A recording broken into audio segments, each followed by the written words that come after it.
Hi there, it's Sam from Pootles.co.uk. Thank you very much for joining me today, and thank you very much for joining me in Ultimate Party Week. This is a week of video projects coming out onto YouTube. You can also access a further 7 projects to correspond with these on my blog in an online class, but because it's Ultimate Party Week, there are another 4 themes that you can find access to over on my blog. So that is 70 projects. 70 different colourways and projects, and they are all awesome. But today we're going to make the goodie bag. This is project number 2. They aren't in any particular order, but I wanted to show you how to make it, and it's lovely. Isn't that pretty? It's the new vellum, silver foil vellum, and some beautiful roses, and there's a silver one here, but I'm also going to show you how to get this silver edge to a rose and how to squish them so that they're all puffy and lovely and awesome. So I'm going to do the roses first because my big shot is taking up space on my desk. So let's pop that out of the way. You need the spiral flower die, and let me tilt it in this horribly grey day. I don't know if you're seeing that, but you'll see it when I die cut it. But it is a great die for cutting flowers, and because it is a big die, it's a thick one, you can cut all 3 in one go. So here's my tip to get the silver edging, which you probably can't see, but hopefully you will see it in the photographs. To get the silver tip on the white, you need to have your silver next to your white. So your silver face up, white on top, and then your Coastal Cabana. And I will tell you on Thursday the 13th, exactly why I'm using these colours this week. I'm using the same colours all week. So let me grab my big shot, and I forgot to take the magnetic platform out. Let's get it the right way round. Okay, so all you need when you're using a big die are your 2 cutting plates, and look at mine, mine is so well loved. I need to order some more, or clean these up, or do something. Anyway, big shot, cutting plate, die and cardstock on the top there, which you probably can't see because it's popping off camera a little bit, but that's not a problem, you get the idea. Poke it, push it through, there goes my grid paper, and just wind it all through. That paper's going everywhere today. I bring that back in so you can see it coming through.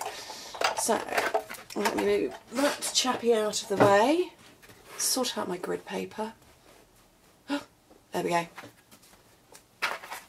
Now when you pull all of these out, don't need those anymore, they have die cut everything beautifully. So now you can see the shape of the flower. Get rid of that. And then these are going to be stuck together because the white paper, the Whisper White, is thin and the silver is thick. And what it is doing is die cutting and pushing a very tiny little portion of the edge of the silver onto this white.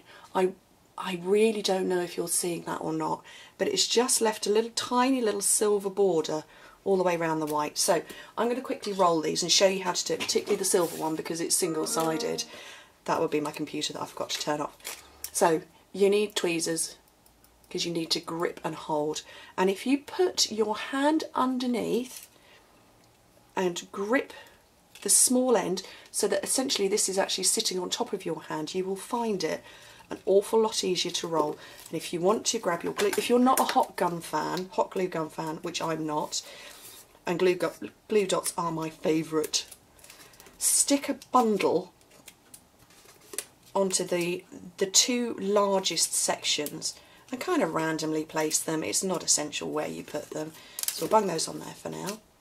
So hand underneath and gripping that one there, and you start rolling.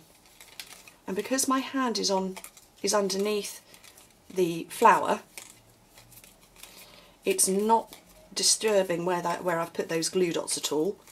It's not bending the shape of the flower, and I can just keep rolling around. And because I'm gripping it with the tweezers, when you get to having 2 left, remove your tweezers, let it unroll a little bit, and then just stick them into place. And all of those will hold it. That's cute, isn't it? So I'm going to do the white one, and to have the silver edging poking up, you need it on the top. So this one is now going to roll in the opposite direction, but that's okay, we don't mind. At least I'm getting to show you all the different ways that you can roll the flower, or rather which different directions. So, oh, stick myself to it. So again, with the uppermost, with the silvery edge on top and my hand underneath, this is now going to roll in the opposite direction. But I definitely find having my hand underneath the bulk of the die cut, I should say, makes the difference. So look, you can see a little bit of that, that's the silver edge there. It's decided to detach itself. I came across that by accident. It wasn't a deliberate thing. I was just, you know, putting a few in together at the same time, and it was a little happy accident. So it's just unrolled slightly. So stick those down on that one. And then this last one, let me do this a bit quicker with the glue dots. She says quicker and they don't want to come off the roll.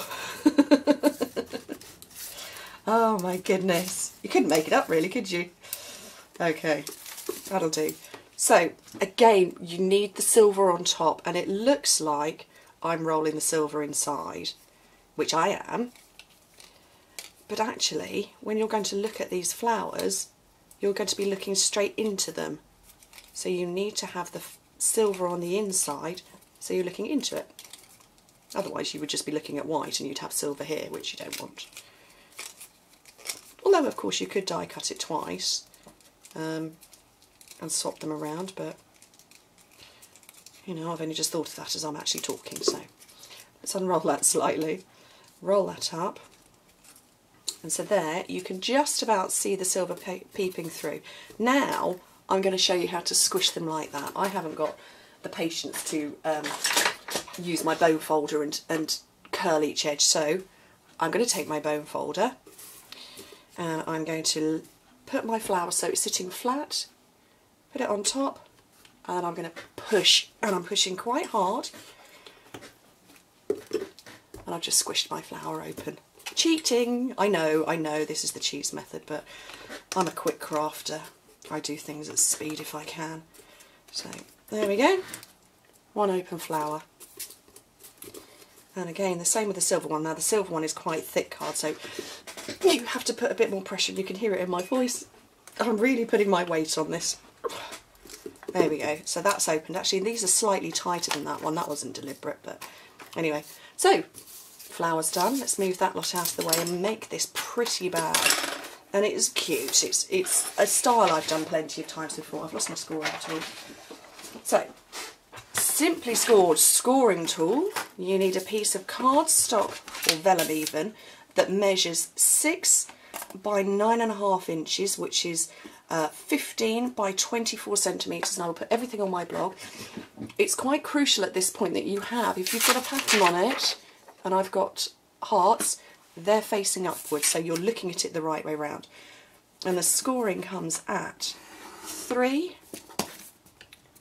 4.5, 7.5 and 9, which in metric is 7.5, 11.5, 19 and 23, and then you turn it this way so you've got your pattern going in that direction.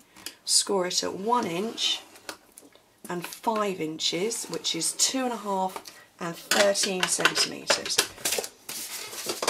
Move the scoring tool and then just start folding your lines, and fold the longer ones first. You will find it easier to then do the others.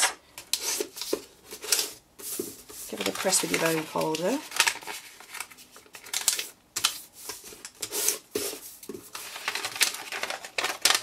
And start folding the others. And vellum is remarkably tough stuff. It doesn't object to me giving it a little bit of welly. Although I would say don't push when you're scoring your lines, don't press too hard, because you're liable to go through it. It's a whole laws of science, physical weight distribution thing, so don't push too hard with your stylus.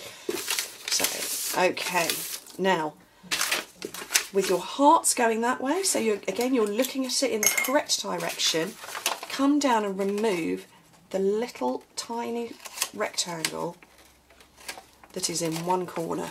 So you've got your hearts going up, and then snip up these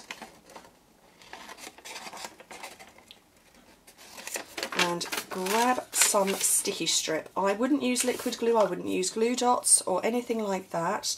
You are barely going to notice the join.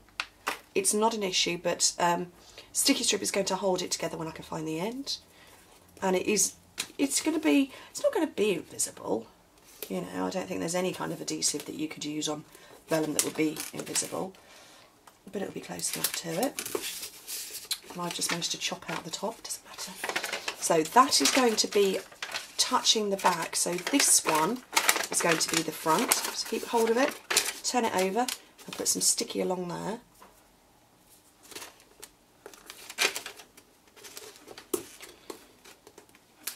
And then start putting it together.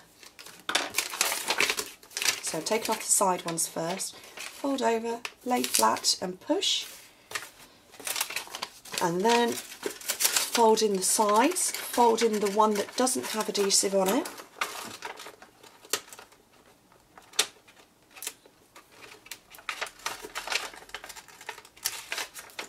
and then bring that one up.